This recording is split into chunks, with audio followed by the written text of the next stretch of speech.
Ito ay ang Asus ExpertBook P1 and at 42,995 pesos, ito na ata ang best business and work laptop na pwede mo mabili ngayon. Tara, try natin to. So, nirelease last year ang mga panibagong ExpertBook from Asus. Ginawa nila to ng huge revamp kung saan hindi lang sa performance kundi sa longevity and durability din ang na-offer ng mga panibagong Asus ExpertBook. At upon experiencing yung mga panibagong ExpertBook, ay masasabi kong very interesting ang take ng Asus dito. At sa video na to, pag-uusapan natin kung ano nga ba ang ma-offer ng Asus ExpertBook P1, kamusta nga ba siya para sa kanyang presyo, especially comparing to other laptops na available dito sa ating market, and kamusta ba siya lalo na ngayong 2026. Pero syempre, bago lahat, mag-subscribe muna kayo by clicking the subscribe button below, hit yung bell icon para ma-update kayo sa mga susunod videos, at kung sakaling nakatulong sa inyo ang video na to, i-like at i-share nyo na rin. Ngayon, simulan muna natin sa design ng Asus ExpertBook P1. Design-wise, masabi ko very clean ang design ng Asus ExpertBook laptops. Very clean sila, very professional, wala masyado yung mga flashy designs or details, very unassuming or very simple lang talaga yung design ng Asus ExpertBook. That doesn't mean na hindi maganda yung design niya, pero para sa akin, nababagay lang siya sa kung ano talaga yung purpose niya, which is for business and for being professional. Available lang siya in one color and meron siyang parang powdery texture sa kanyang laptop and matte ang kanyang finish, so makakaiwas kayo sa mga fingerprints and smudges, making it a very clean looking laptop. Pero yung isa sa mga main factors talaga kung bakit nyo magugustuhan ng Asus ExpertBook P1 ay yung kanyang durability. Given na may military standard certification ng Asus ExpertBook P1, napakatibay ng laptop na to. Able to withstand drops na hindi nasisira ang laptop na to, and yes, I've tested this laptop out, hindi kayo matatakot na babagsak ang laptop na to. Pero aside from drops pa, meron din siyang weight limit na kahit na mapatungan nyo na mabibigat na gamit, mapapanatag din kayo dahil hindi rin siya basta-basta masisira. Aside pa dyan, dito sa keyboard deck ng laptop na to, kahit mabasa pa ito, hindi rin ito masisira, keeping it safe para dun sa mga accidental spills nyo when using your laptop. Take note lang na water ang pinag-usapan natin dito. So kung sakaling sugary drinks or salt water yung maboost dito, ibang usapan na yan. Di ko naman sinasabi na indestructible ang Asus ExpertBook P1. However, yung mga usual accidents talaga na na-encounter natin, meron mga safety precautions na dyan ng Asus ExpertBook P1. Which is why, sabi ko nga, longevity talaga ang ma-offer ng laptop na to. So for the ExpertBook series, available siya in multiple screen sizes, pero for the P1, available siya in 14-inch, Full HD IPS panel na yan with 60Hz refresh rate and up to 300 nits of brightness.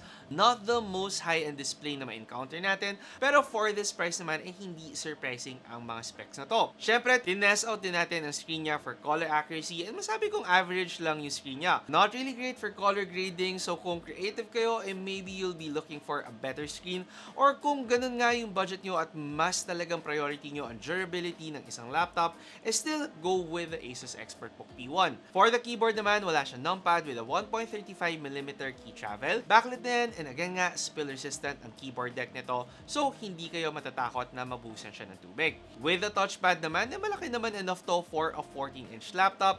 Very precise naman at maganda yung feel sa kanya. And then meron pa siyang kasama na fingerprint sensor sa upper right corner ng kanyang touchpad, giving you easier access when using your laptop. Dito naman sa webcam, masabi kong average lang yung kanyang performance, what you would expect from a laptop, especially since 14-inch laptop lang to, and then at this price rin siya. And since business or productivity laptop nga pinag-usapan natin, syempre nakakatuwa din na nag-include sila ng privacy shutter for the webcam. Audio-wise, gumagamit siya ng dual speakers, malakas naman siya enough, however if gagamitin siya outside, I'd still suggest na gumamit na lang kayo ng headphones o kaya ng earphones para mas clearly nyo marinig ang inyong laptop.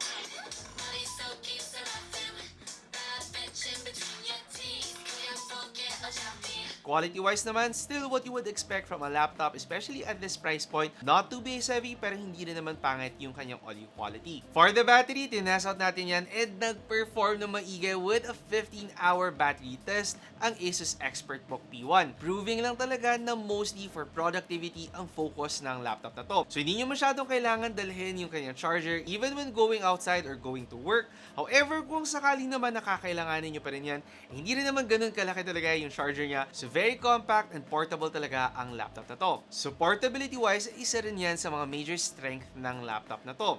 Kung titingnan nyo rin naman, pagdating sa kanyang form factor, with only 1.4 kilograms of weight, definitely napakagaan ng Asus ExpertBook P1. Dagdag nyo pa dito, kita nyo naman kung gaano kanipis din ang laptop na to. So kung sakaling plano nyo nga siyang dalhin for work, lalo na kung on the go kayo, hindi magiging concern sa inyo na ilagay to sa loob ng bag nyo. Especially nga kahit maipit-ipit pa siya sa laman ng bag nyo, hindi rin siya basta-basta masisira. For the port selection naman, dito sa kanyang right side, meron siyang Ethernet port, isang USB Type-A port, and then dito sa left side, dalawang USB Type-C port. Yung isa dyan, doubles as a charging port na rin. Tapos, meron kang HDMI cable, USB Type-A port, at saka ang kanyang headphone jack.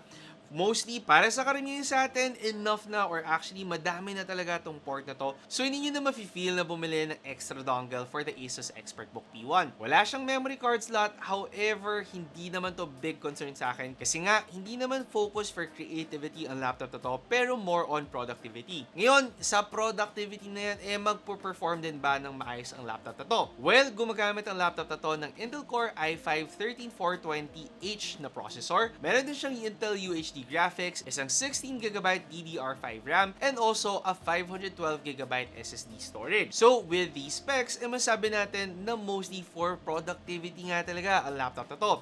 For basic use, office use, and upon benchmarking this laptop, masabi ko nag-perform naman ng maayos ang Asus ExpertBook P1, and then obviously, mostly for mga office work talaga siya. Office work na syempre, kahit yung mga heavy office processes talaga, office files, hindi mahirapan ang laptop na to. So syempre, yung mga basic programs and yung mga basic work, katulad ng browsing on the internet, media consumption, hindi naman magiging question na kayang-kaya ng laptop na to. Kung sakaling plano nyo rin siyang gamitin for school, more than enough naman yung performance niya. And of course, para dun sa mga office programs na kung sakaling gagamitin nyo siya for Excel, for PowerPoint, and even for light photo editing, capable naman ang Asus ExpertBook P1 dyan. Syempre, hindi ka mag-expect ng graphical work for this laptop, given nga na Intel UHD graphics lang yung ginagamit niya, and then yun nga, hindi pa ganun ka-color accurate yung screen niya.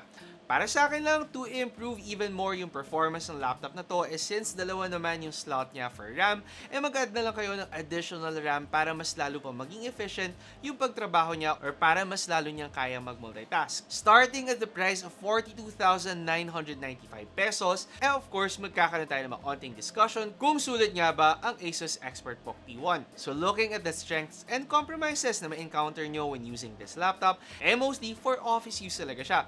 Given na mahaba yung battery life niya, pang matagalan talaga ang laptop na to, yung tibay niya, flexibility, durability niya, and of course, yung performance niya, bagay na bagay talaga siya sa professional setting. Kung kayo business owner, naghanap kayo ng laptop na sulit at pang matagalan na magagamit ng business niyo for years talaga, definitely this is the laptop to get. Kung sakaling ko din na naghahanap ng laptop mo for office work, mostly talaga mga data analysis, documentation, presentations, yung habol mo, this is a great option for you. Para sa akin kasi, it's not giving you too much performance or too much of the features, pero more on the longevity talaga na kahit pa mga 5 years, 7 years na magtagal sa yung laptop mo, hindi ka magkakaroon ng problema sa kanya. Dagdag mo pa dito, yung talagang napaka-compact at portable na size and form factor ng laptop na to, you get a great business and productivity laptop. Even at 2026, definitely napakagandang option sa inyo ng Asus ExpertBook P1, especially for productivity. Yun ang masabi ko about this laptop at hopefully nakatulong naman ang video na to para malaman nyo kung ito na ba ang dapat na kunin yung laptop for 2026. Again, kung sakali hindi pa kayo nakasubscribe, mag-subscribe naman kayo by clicking the subscribe button below. Tapos hit nyo na rin yung bell icon para ma-update kayo sa mga susunod na videos. Again, ako si Alvin, ang inyong tech guy. See you next time. Ingat!